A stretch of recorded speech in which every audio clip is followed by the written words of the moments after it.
একটা ইংরেজি টপিকের উপরে ইংরেজিতে 2 মিনিট টানা কথা বলা, চারটিখানি কথা। খুব কম মানুষেরই এই স্কিল কিংবা অ্যাবিলিটিস থাকে। আইএলটিএস স্পিকিং এর পার্ট 2তে আপনাকে একটা টপিক দেওয়া হয়, যে টপিকের ওপর আপনাকে 1 মিনিট প্রিপারেশন নেওয়ার সময় দেওয়া হয়।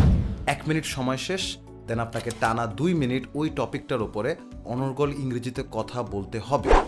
যতটুকু আপনি কম পারবেন তত কম আপনি ব্যান্ড স্কোর পাবেন। প্রবলেমটা হলো, ছোটবেলা থেকে আমরা এই যে টানা 2 মিনিট 3 মিনিট অনর্গল শুদ্ধভাবে সাবলীলভাবে ইংরেজিতে যে কথা বলতে হয়, এই ব্যাপারটা ঠিকমতো কখনোই পারি না। কেন পারি না? কারণ আমাদের হ্যাবিটটা নেই। হ্যাবিটটা কিভাবে আসবে?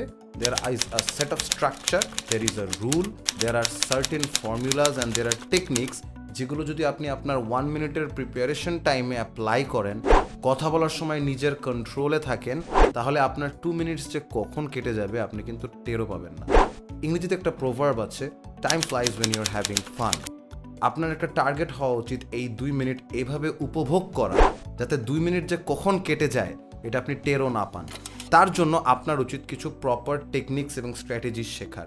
এই যে গদবাঁধা মুখস্থ টেকনিক, যে ধারাগুলো, এগুলো যদি আপনি শিখেন তাহলে যেটা হবে, modern problems require modern solution একটা কথা আছে, ওটার সাথে আপনি মেলাতে পারবেন না।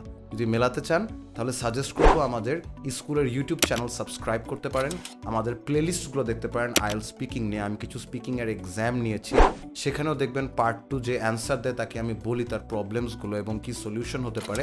প্লাস আপনি আমাদের আইএলটিএস স্পিকিংয়ের ওয়ার্কশপও দেখতে পারেন আমাদের প্লেলিস্টে ইউটিউবে, যেটা দেখে আপনি বুঝতে পারেন যে কিভাবে হয়তো ওই 1 মিনিটটাকে ইউজ করা যায়, right? So take care, I wish you all the best, happy IELTS speaking.